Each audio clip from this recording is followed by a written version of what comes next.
दोस्तों नमस्कार। आपके अपने चैनल घटना चक नॉलेज पर आप सभी लोगों का बहुत बहुत स्वागत है इस रसायन विज्ञान की क्लास में, जो आज हमारा पार्ट 7 है। RRB, NTPC, ALP, group D आदि एग्जामों में रेलवे से संबंधित महत्वपूर्ण प्रश्नों पर चर्चा करेंगे, जो पिछले वर्षों में क्वेश्चन बार बार रिपीट हुए हैं। रेलवे की बुक का सल्यूशन है यह, आने वाली सभी परीक्षाओं के लिए बहुत ही आवश्यक है। तो शुरुआत करेंगे हम इस क्लास को, जहाँ से हमने कल क्लास छोड़ी थी। 60 नंबर तक हमने क्वेश्चनों को किया था और उससे आगे के महत्वपूर्ण प्रश्नों पर हम चर्चा करेंगे। तो आज का पहला प्रश्न दिया गया है, गैस के विसरण की दर। और आप सभी लोग इस क्लास को किसी भी एग्ज़ाम के लिए ले सकते हैं, क्योंकि साइंस जहाँ भी या जिस एग्ज़ाम में आती है वहाँ पर यह क्वेश्चन बार बार रिपीट होते रहते हैं। तो देखते हैं, पहला क्वेश्चन कह रहा है, गैस के विसरण की दर ए घनत्व के अनुक्रमानुपाती होती है, बी अणुभार के अनुक्रमानुपाती होती है, सी अणुभार के वर्ग के अनुक्रमानुपाती होती है, डी अणुभार के वर्गमूल के व्युत्क्रमानुपाती होती है। 4 ऑप्शन दिए गए हैं और चारों ऑप्शनों में से यदि इसका सही उत्तर देखा जाए तो हो जाएगा हमारा डी राइट आंसर। अणुभार के वर्गमूल के व्युत्क्रमानुपाती होती है गैस के विसरण की दर।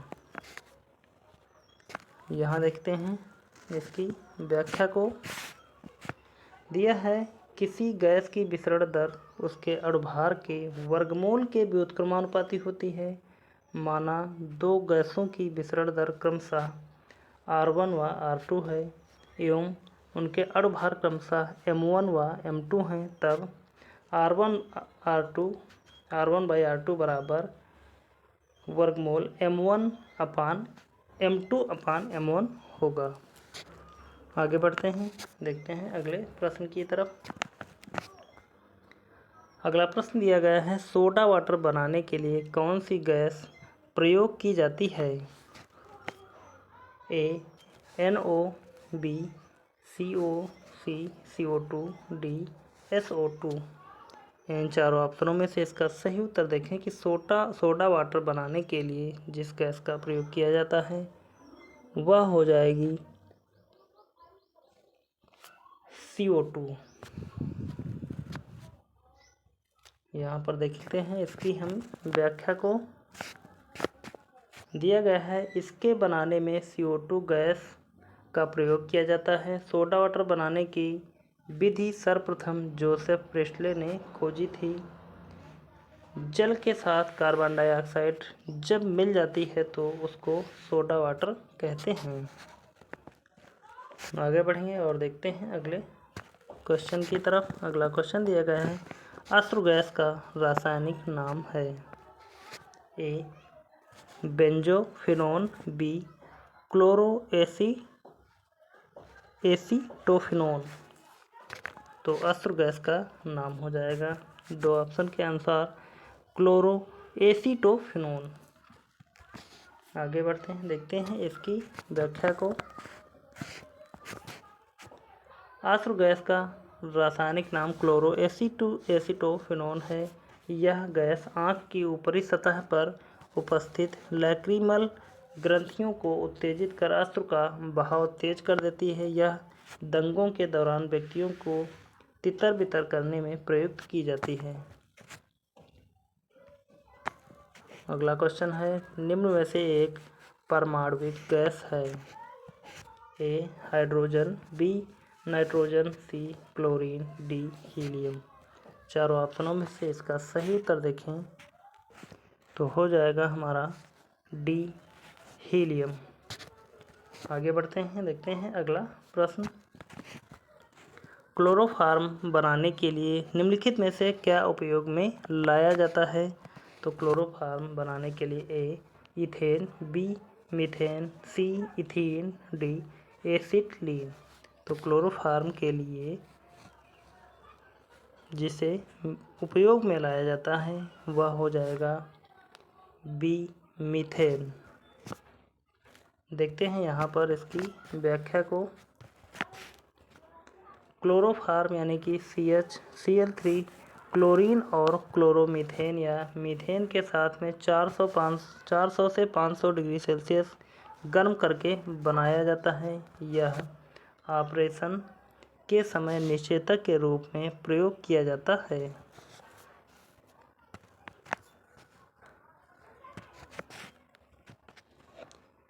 निम्नलिखित में से किसका विस्तृत रूप से बेहोश करने में प्रयोग होता है? तो बेहोश करने के लिए जैसा कि आपने अभी पढ़ा, A methane, B ammonia, C chlorine, D chloroform. इन चारों ऑप्शनों में से इसका सही उत्तर अभी हमने पढ़ा था क्लोरोफार्म का प्रयोग किया जाता है। जब भी किसी व्यक्ति का ऑपरेशन किया जाता है तो उस अंग को शून्य करने के लिए क्लोरोफार्म का प्रयोग किया जाता है।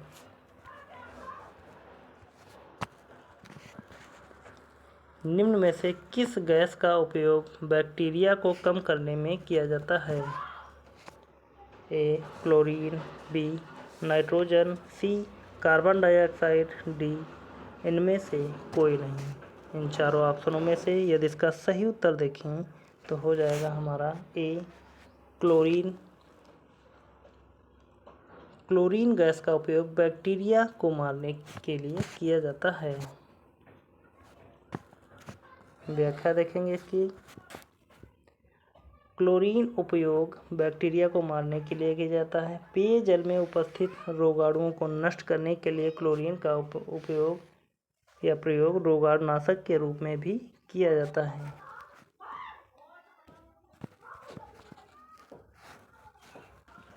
अगला प्रश्न देखते हैं। अगला प्रश्न है यहाँ पर, चिमनी से निकलने वाले धुएं में उपस्थित राख की मात्रा को कम करते हैं? ए विद्युतीय अवक्षेपण द्वारा, बी धुएं को चलनी से गुजारकर, सी धुएं को जल से गुजारकर, डी रासायनिक पदार्थों द्वारा।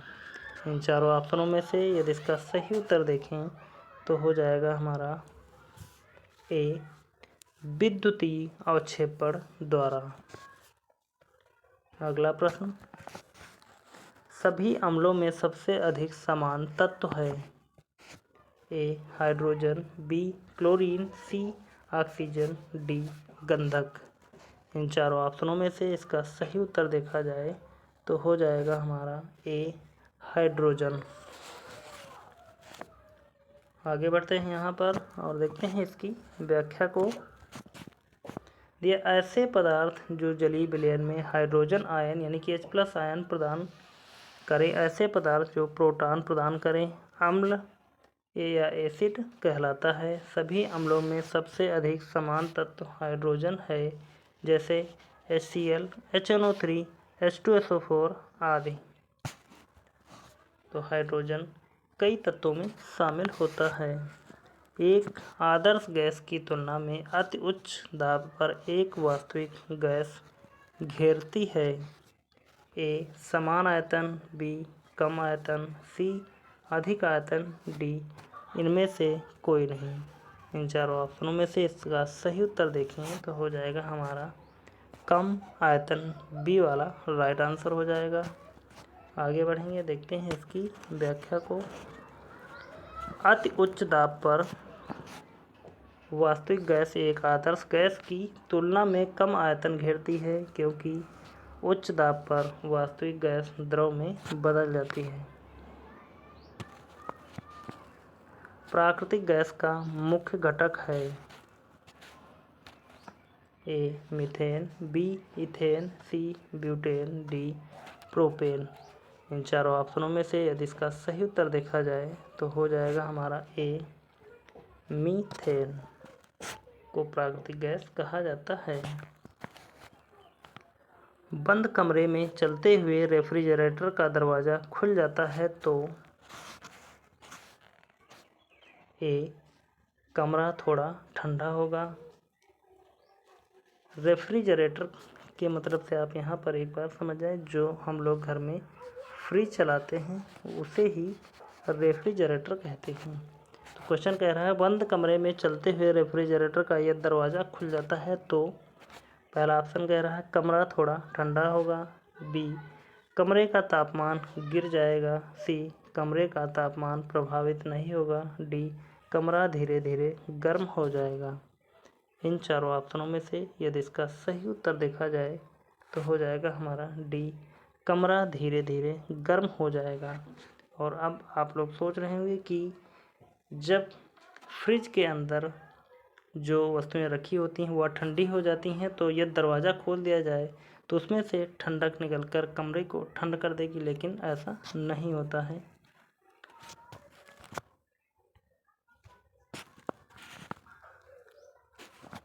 अगला क्वेश्चन दिया गया है, वायु की संघटक गैसें सामान्यतया होती हैं। ए, नाइट्रोजन और ऑक्सीजन। बी, केवल नाइट्रोजन। सी, केवल ऑक्सीजन। डी, केवल कार्बन मोनोऑक्साइड।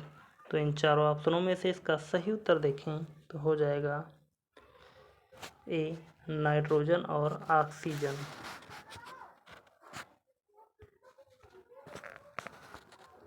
गैस ज्वाला होती है। ए, दीप्त। बी, सुप्त। सी, अदीप्त। डी, उपरोक्त सभी। इन चारों ऑप्शनों में से इसका सही उत्तर देखा जाए तो हो जाएगा हमारा ए, दीप्त। गैस ज्वाला होती है दीप्त। देखेंगे इसकी व्याख्या को। जो वस्तुएं स्वयं प्रकाश उत्पन्न करती हैं उसे दीप्त वस्तुएं कहते हैं। जैसे ज्वाला से प्रकाश उत्पन्न होती है, अतः उसे दीप्त ज्वाला कहेंगे। निम्नलिखित में से कौन सी गैस फलों को कृत्रिम रूप से पकाने में प्रयोग की जाती है? A, acetylene. B, ethylene. C, methane. D, ethane. इन चारों ऑप्शनों में से इसका सही उत्तर देखें तो हो जाएगा बी, एथिलीन। फलों को कृत्रिम रूप से पकाने के लिए एथिलीन का प्रयोग किया जाता है। जैसे कि आप सर्वाधिक रूप से यदि देखा जाए तो यहाँ पर केले को पकाने के लिए एथिलीन गैस का प्रयोग किया जाता है।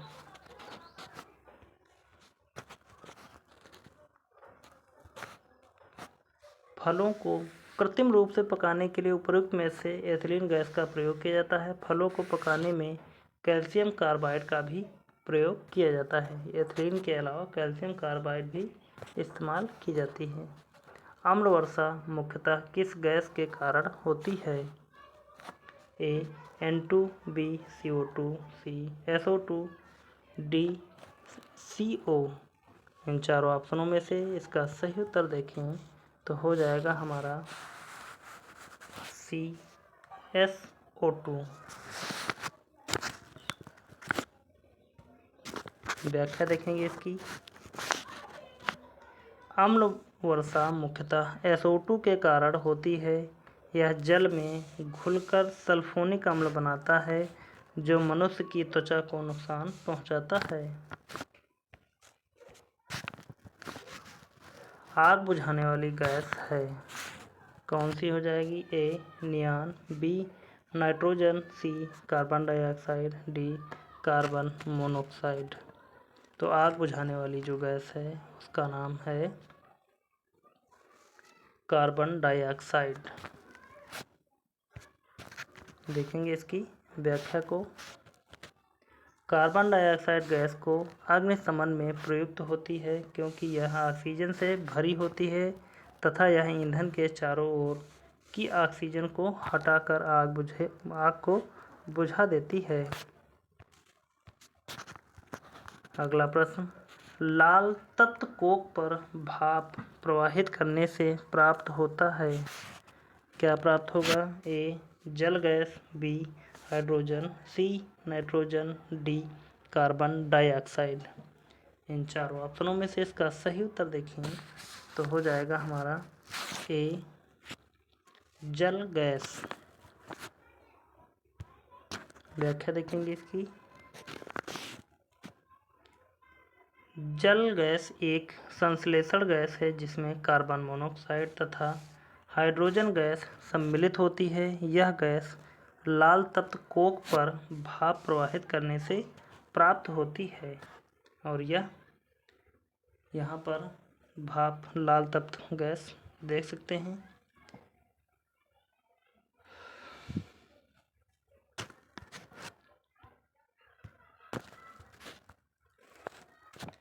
गुब्बारे में कौन सी गैस भरी जाती है? गुब्बारे में हाइड्रोजन, बी आर्गन गैस, सी हीलियम, डी ऑक्सीजन। चारों ऑप्शनों में से इसका सही उत्तर देखा जाए तो हो जाएगा हमारा सी हीलियम गैस गुब्बारे में भरी जाती है। अगला क्वेश्चन, दो गुब्बारों को हाइड्रोजन तथा हीलियम के समान ग्राम अणुओं से भरा जाता है। दोनों में एक ही आकार के छेद किए जाते हैं। सबसे पहले कौन सा गुब्बारा संकुचित हो जाएगा? ए हाइड्रोजन से भरा गुब्बारा संकुचित नहीं होगा, बी हाइड्रोजन से भरा गुब्बारा, सी हीलियम से भरा गुब्बारा, डी दोनों एक ही समय पर संकुचित होंगे। इन चारों ऑप्शनों में से इसका सही उत्तर देखा जाए तो हो जाएगा हमारा बी हाइड्रोजन से भरा गुब्बारा सबसे पहले संकुचित हो जाएगा। अगला क्वेश्चन देखते हैं, निम्नलिखित में से कौन नाइट्रोजन चक्र में भाग नहीं लेता है?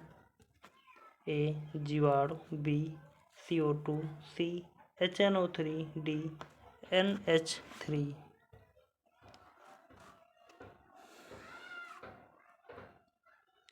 तो चारों ऑप्शनों में से इसका सही उत्तर यहाँ पर देखा जाए तो हो जाएगा हमारा बी CO2 नाइट्रोजन चक्र में भाग नहीं लेता है। देखते हैं यहाँ पर इसकी व्याख्या को। जीवाणु नाइट्रिक एसिड यानी कि HNO3 तथा अमोनिया गैस यानी कि NH3 नाइट्रोजन चक्र में भाग लेते हैं। CO2 इसमें भाग नहीं लेती।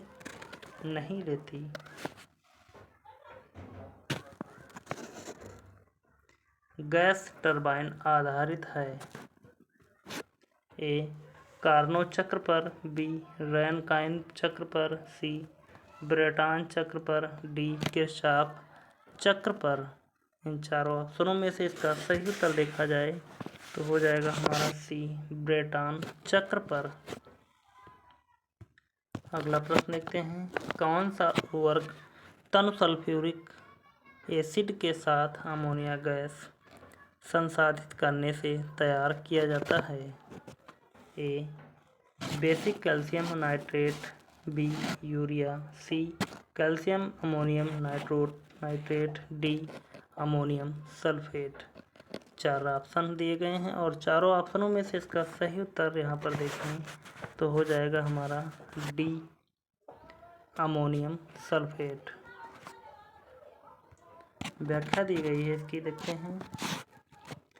अमोनियम सल्फेट अमोनिया तथा तनु सल्फ्यूरिक अम्ल के मध्य अभिक्रिया से प्राप्त होता है। यानी कि अमोनियम सल्फेट, यह अमोनियम सल्फेट दिया गया है किसके जरिए से? अमोनिया 2NH3 यानी कि 2 अमोनिया और तनु सल्फ्यूरिक अम्ल यानी कि H2SO4 जो बैटरी में पानी डाला जाता है, बैटरियों में जो तेजाब होता है इसे ही कहते हैं। H2SO4 इसका सूत्र है। इसको क्या कहते हैं? तनु सल्फ्यूरिक अम्ल।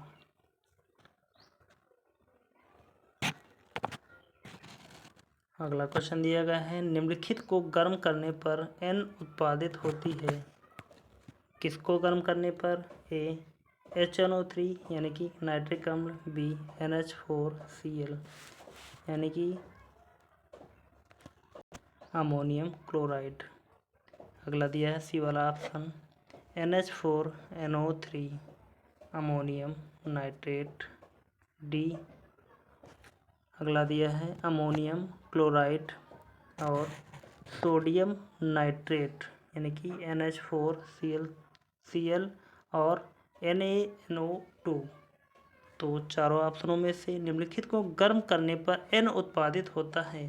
तो N किसके अभिक्रिया करने पर N उत्पादित होगा? तो यहाँ पर हमारा ऑप्शन हो जाएगा डी वाले ऑप्शन की अभिक्रिया कराएंगे तो हमें प्राप्त हो जाएगा N।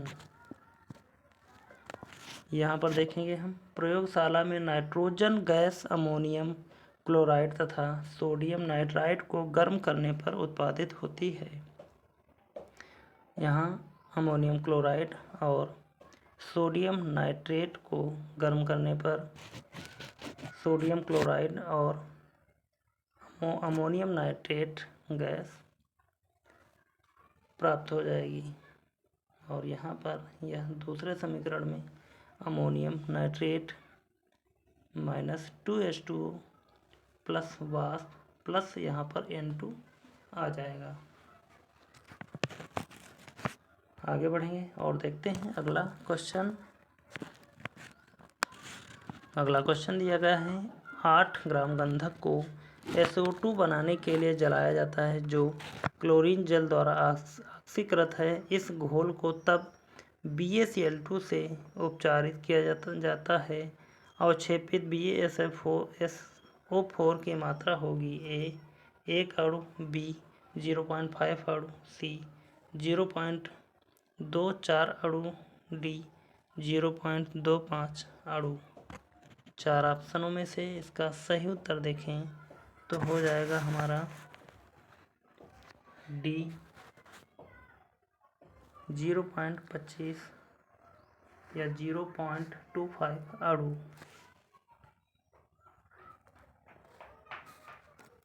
देखेंगे इसकी व्याख्या को। चूंकि सल्फर का परमाणु भार 32 होता है इसलिए 8 ग्राम सल्फर का अर्थ है कि सल्फर का 1/4 मोल, अतः अवक्षेपित BaSO4 की मात्रा 1/4 अणु अर्थात 0.25 अणु होगी। निम्नलिखित गैस अणुओं में से किसमें सबसे बड़ा माध्य मुक्त पथ है? A H2, B N2। 4 option दिए गए हैं और चारों ऑप्शनों में से इसका सही उत्तर देखें तो हो जाएगा हमारा A H2। देखेंगे इसकी व्याख्या को। माध्य मुक्त पथ आणविक व्यास के व्युत्क्रमानुपाती होता है, इसलिए गैस के अणु का आकार जितना बड़ा होगा माध्य मुक्त पथ उतना ही छोटा होगा। तो यहाँ पर आज के सभी जितने भी इस चैप्टर से प्रश्न बने थे उन सभी पर हमने चर्चा की और उम्मीद करता हूँ कि आप सभी लोगों को यह क्लास पसंद आई होगी। और पिछली क्लासों को अब तक जिसने भी नहीं देखा है तो चैनल पर जाकर इसकी प्लेलिस्ट को देख सकता है। प्लेलिस्ट बना दी गई है, आप इन सभी क्लासेस को देख सकते हैं। तो आप सभी लोग एक बार सेशन को लाइक कर दें। चैनल को अभी तक सब्सक्राइब नहीं किया तो प्लीज़ चैनल को सब्सक्राइब कर लें और इस क्लास को ज़्यादा से ज़्यादा शेयर कर दें। तो मिलते हैं अगली क्लास में, तब तक के लिए धन्यवाद। जय हिंद। आपका समय शुभ हो।